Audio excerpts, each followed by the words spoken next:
Hello guys, welcome back to my channel. This is Atiga TV. Magagawa po ako ng orange cake. Ito po yung mga ingredients. Meron akong 2 cups na flour, all-purpose flour po. 1/2 cup of orange juice, 2 eggs,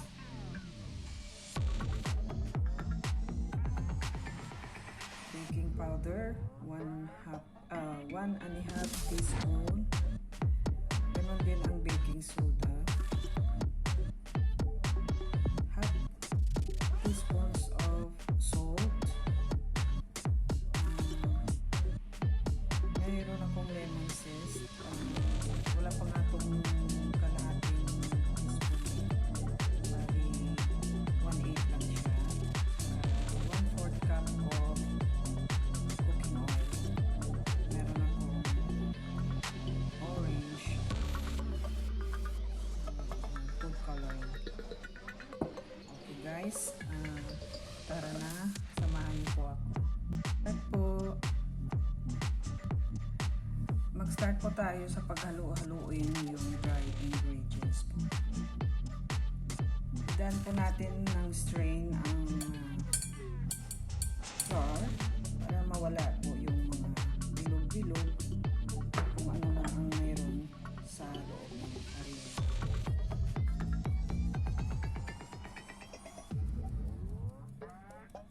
Ayan. Tapos yung lagay natin ng baking powder,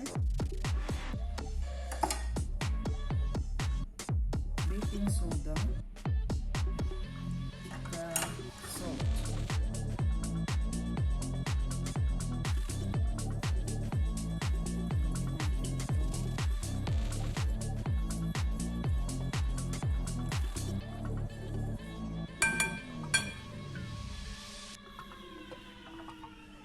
Ang itlog ay ating i-mix ito gamit ang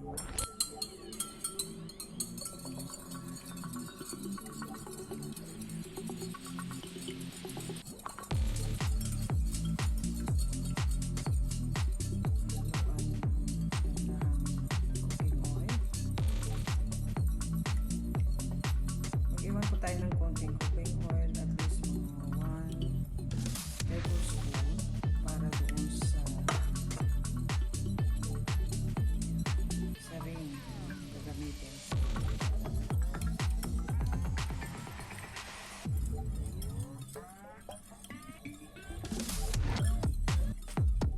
Lagay na po natin yung orange.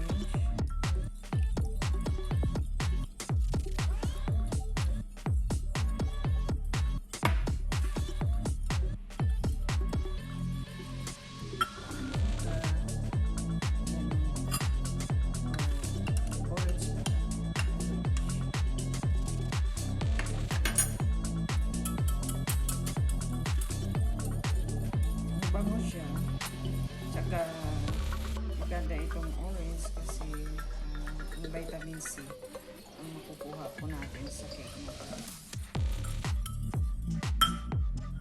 Lagyan po natin ng konting orange flavor, konti lang. Ayan. Mga half teaspoon.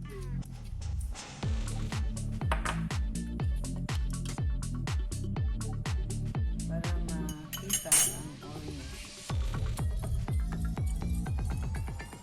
Ayan, orange na siya. Kung ayaw nyong lagyan ng food coloring na orange, okay lang po.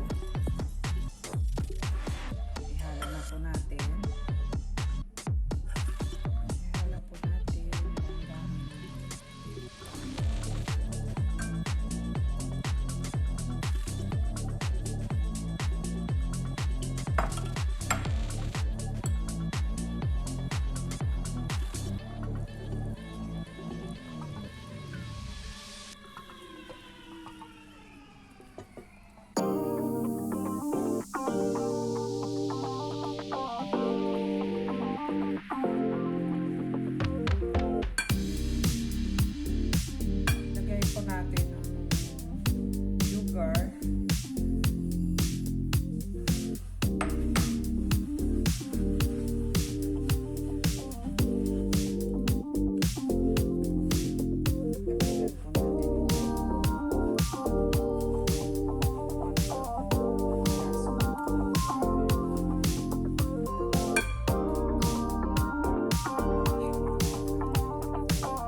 nagustuhan niyo itong video na to, paki-like po, share.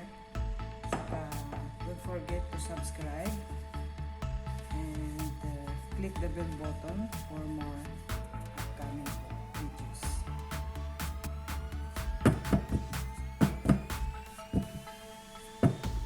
Stay natin ng 2-3 minutes na mawala yung mga bula-bula na yan. Pero kung nagmamadali po kayo, pwede po siya tusukin ng toothpick.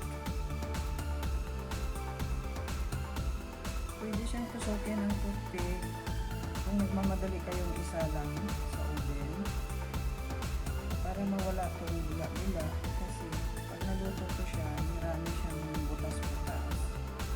So, maganda yun. Pwede rin siyang tusukin. Kahit pinakadulo ng kutsilyo, basta mapisa lang po ang bubbles niya.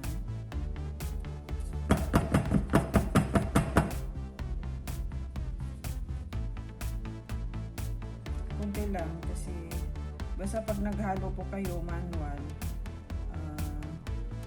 pwede one direction o balik sa kabila, basta hindi po siya para walang maraming bubbles. Yan po.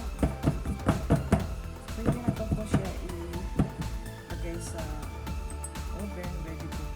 Pwede na siya isala. Iset niyo po yung oven ng 200 lang siya, degrees Celsius.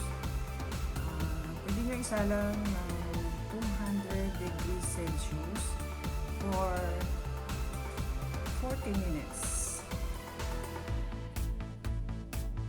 Hanggang nalabas ang toothpick na malinis po, luto na po siya. Tapos i-aside nyo na, pwede na siya, ready to serve na po siya. Thank you for watching and God bless everyone, at sa mga supporters, viewers, thank you po sa inyo lahat.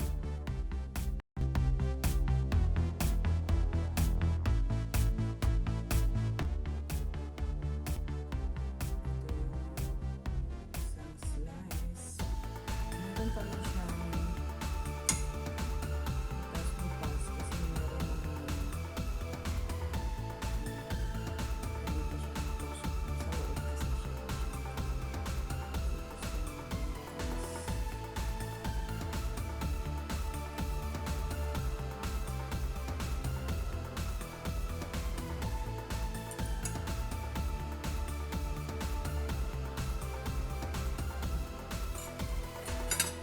orange na orange.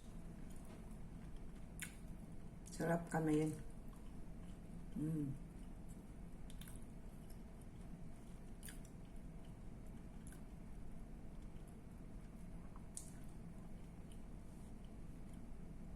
Lasang-lasang orange.